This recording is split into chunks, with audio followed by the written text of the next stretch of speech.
بسم الله الرحمن الرحيم سبح اسم ربك الأعلى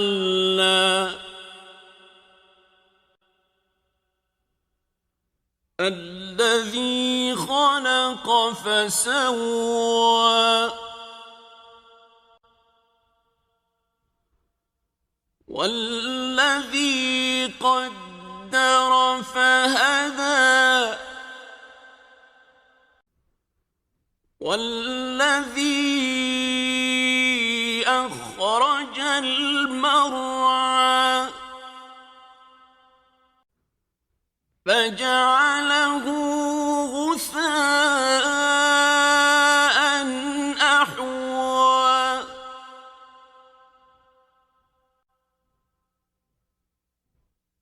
سنقرئك فلا تنسى إلا ما شاء الله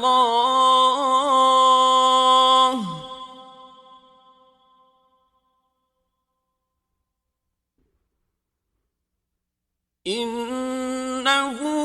يعلم الجهر وما يخفى ونيسرك لليسرى فذكر إن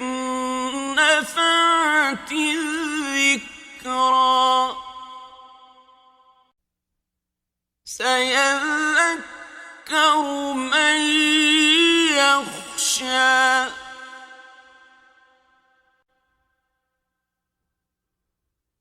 ويتجنبها الأشقى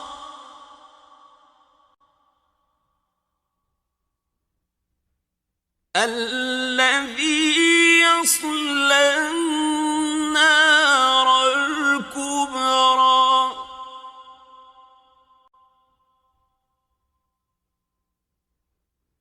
ثم لا يموت فيها ولا يحيا قد أفلح من تزكى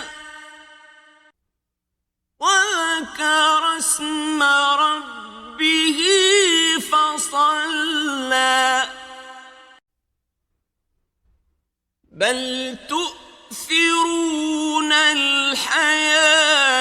الدنيا والآخرة خير وأبقى